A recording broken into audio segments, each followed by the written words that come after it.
In fact, I think some of the Pakistani Taliban groups actually want to talk to our government, for some peace, for some reconciliation, and we are in talks with some of the groups.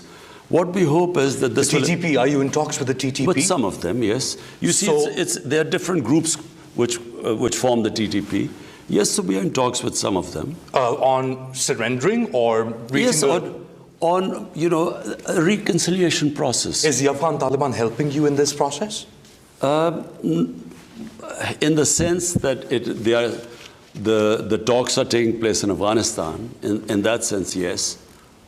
So there is some sort of negotiation or talks underway between Pakistan and the Tehreek-e-Taliban Pakistan or some groups of the TTP to lay down their arms.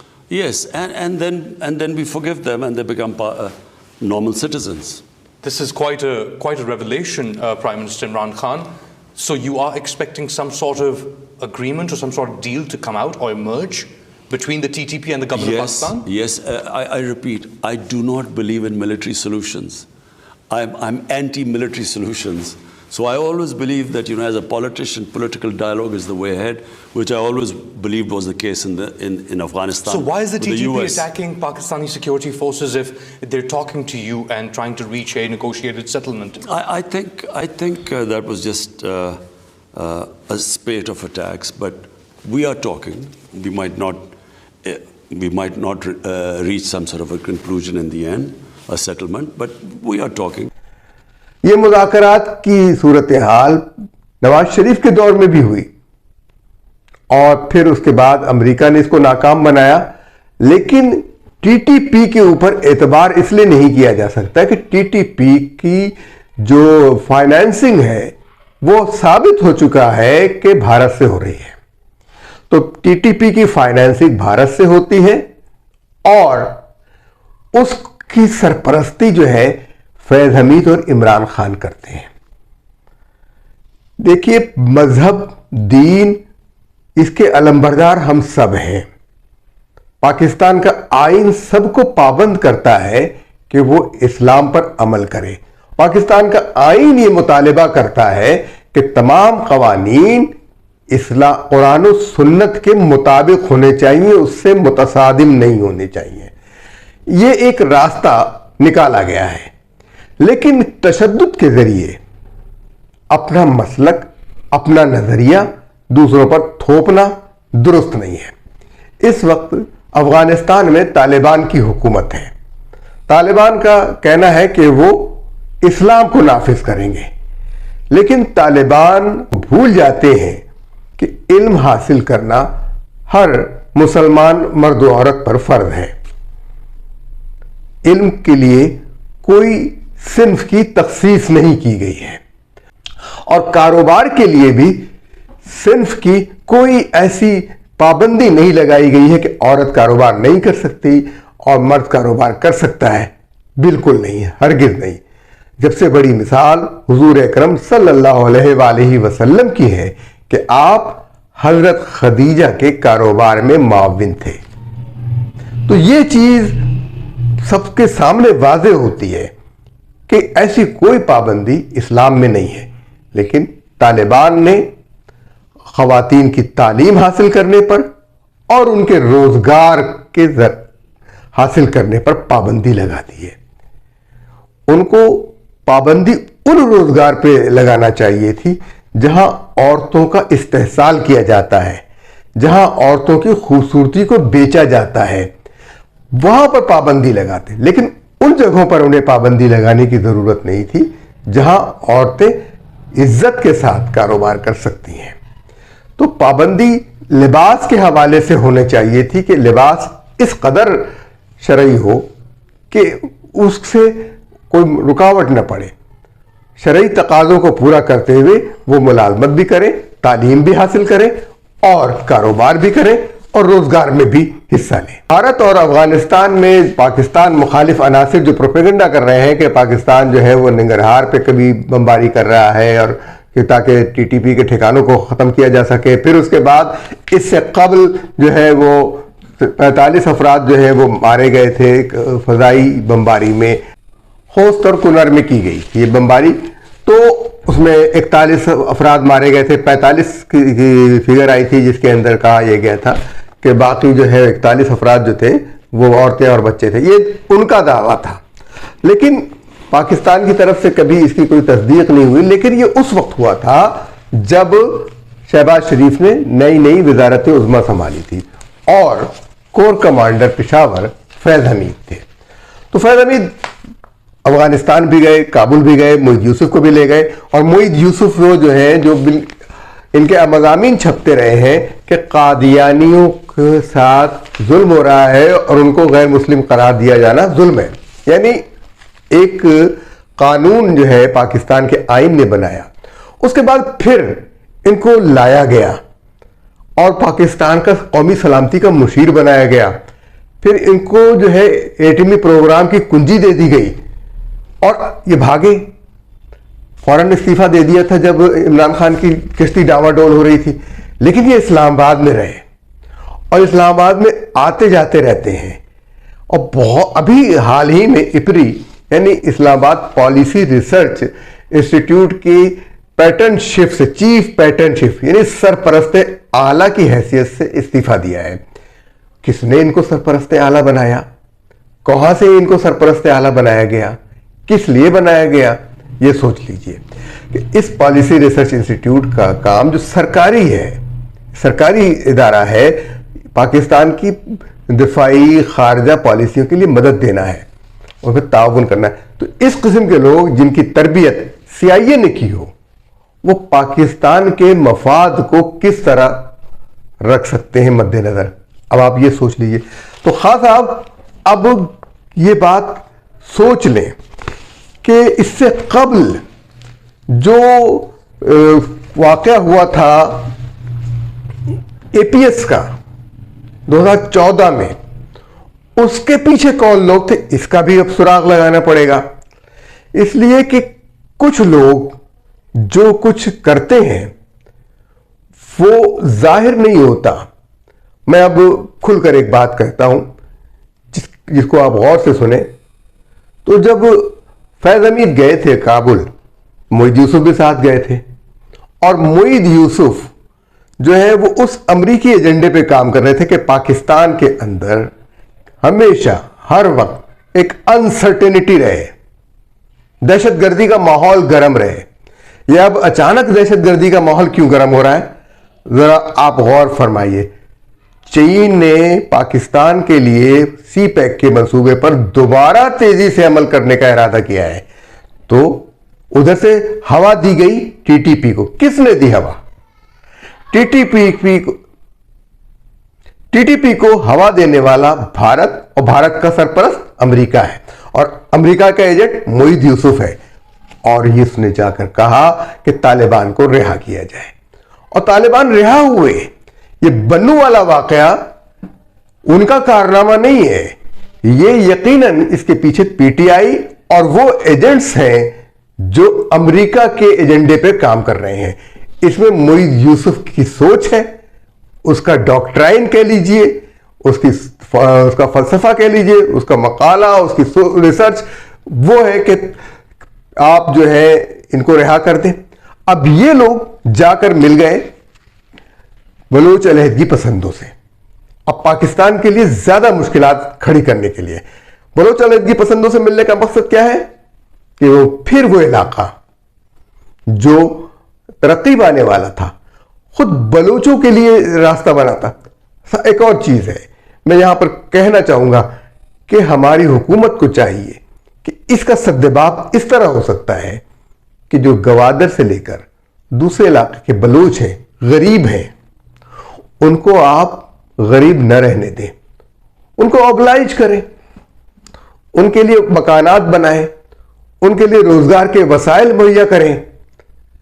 بھائی جب آپ کے bureaucrats کروڑوں لاکھوں روپے مفت بجلی کا بل نہیں دیں گے تو پھر کیسے ہوگا یہ؟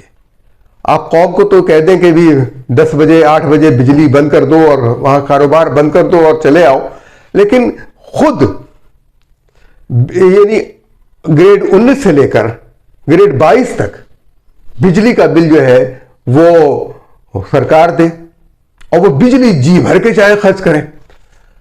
اتنی تنخواہیں, بھاری بھاری ججوں کی بھاری بھاری تنخواہیں, جرنیلوں کی بھاری بھاری تنخواہیں, بجلی کا بل, گیس کا بل وہ جو ہے سرکار کی جیب سے دیں. اگر یہی کام آپ بلوچستان کے لوگوں کو دے دیں تو وہ خوش ہو جائیں گے, اور پاکستان کے ساتھ ان کی وفاداری ہمیشہ کے لیے, وہ اپنی زمین نہیں چھوڑنا چاہتے. آپ اس کو بھی غور کریں. بہرحال میں اب آتا ہوں اس بات پر کہ اس کا حل جو ہے وہ عمران خان جو تلاش کر رہے تھے وہ اپنے مقاصد کے لیے، اور اب وہ اپنے مقاصد کے لیے ان کو استعمال کر رہے ہیں. اسی لیے میں بار بار یہ کہتا ہوں کہ آپریشن کریں تو ساتھ میں زخم پر مرہم بھی رکھیں، اس کا زخم بند کر دیں، کھلا نہ رہنے دیں، کیونکہ آپریشن میں سے آپ فاسد مواد نکال کے باہر پھینکتے ہیں، فاسد چیزوں کو الگ کرتے ہیں. اگر زخم کو بگاڑ دیں گے تو وہ ناسور بن جائے گا، پھر کبھی درست نہیں ہو سکے گا. تو ناسور نہ بننے دیں. اب ہمیں دیکھنا یہ ہے کہ پاکستان جو ہے وہ کس طریقے سے ان لوگوں کے خلاف کارروائی کرتا ہے جنہوں نے سی پیک کے منصوبے کو متنازع بنایا، چینیوں کے اوپر کرپشن کے الزامات لگوائے، چینی کمپنیوں پر، اور خود بڑے بڑے کرپٹ نکلے. یعنی جو صاحب سی پیک کے انچارج تھے جنرل عاصم باجوہ، ان کے تو کرپشن کے بہت بڑی داستانیں نکلی، اس پر کسی نے روشنی نہیں ڈالی، سب ان کو بھول گئے. وہ فیض حمید کا لنک اور دوسرے تمام لوگوں کا لنک. اللہ کا شکر یہ ہے کہ اس موقع پر آئی ایس آئی کا سربراہ تبدیل ہو گیا، کسی نہ کسی طریقے سے صورتحال قابو پائی گئی. لیکن اب بھی وقت کی ضرورت یہ ہے کہ ان تمام لوگوں کو سزا دی جائے جنہوں نے پاکستان کی ترقی کا راستہ روکا اور دہشت گردوں کے ساتھ ہاتھ ملایا، غداری کی، میر جعفر بنے، میر صادق بنے، اور ان میں ان سب کا سب سے بڑا غدار ابو داؤد، جو اسپین والا ابو داؤد تھا، وہ عمران خان بنے. تو یہ چیزیں بغیر سوچے سمجھے میں آپ کو یہ بتانا چاہتا ہوں کہ پاکستان کی خارجہ پالیسی اور قومی سلامتی پالیسی کا رخ کبھی متعین نہیں ہوا ہے. اور اس سے پہلے وزیر اعظم لیاقت علی خان، پاکستان کے سب سے پہلے وزیر اعظم لیاقت علی خان کے قتل کے بعد سے پاکستان کی قومی سلامتی کی پالیسی ہمیشہ امریکہ کے ہاتھ میں رہی. فوج میں ان کو انڈکٹ کیا گیا، ان لوگوں کو جو امریکی مفادات کا تحفظ کرتے رہے. کبھی بھی قومی سطح کے لیڈروں سے مشاورت نہیں کی گئی، کبھی سیاسی جماعتوں کے رہنماؤں سے مشاورت نہیں کی گئی جو عوام میں رہتے ہیں. ان کو پتا ہے کہ قوم کے مسائل کیا ہیں اور کس طریقے سے ان کو حل کیا جا سکتا ہے.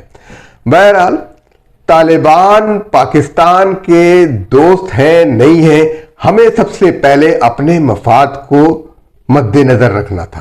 لیکن کبھی یہ نہیں رکھا گیا کہ پاکستان کی قومی سلامتی کیا ہے، پاکستان کے مفادات کیا ہیں. امریکہ سے جب سودا ہوتا ہے تو سب فوراً جھک جاتے ہیں، تمام رعایتیں ان کو دے دیتے ہیں، پاکستان کے لیے کچھ حاصل نہیں کرتے. 100 ارب ڈالر سالانہ امریکہ کی خاطر اپنی جیب سے خرچ کیے دہشت گردی کی اس نام نہاد جنگ میں. اس کا حساب کون دے گا؟ ان کا بھی حساب کیجئے. اب یہ دہشت گردی کی جنگ مسلط ہو گئی ہے تو اس کو لڑنے کے لیے بھی ایک طریقہ ہونا چاہیے کہ ہمیں چھانٹنا پڑے گا کہ دہشت گرد کون ہے اور اس دہشت گردی کا شکار کون ہے. آپ کو ایک تکلیف دہ بات بتاؤں کہ شمالی وزیرستان کے ایک شہری نے کہا کہ طالبان بھی ٹھیک ہیں، فوج بھی ٹھیک ہے، اپنی جگہ اس کا بھی موقف درست ہے، طالبان کا بھی موقف درست ہے، ہم ہی بے وقوف ہیں جو ہم وہاں رہتے تھے.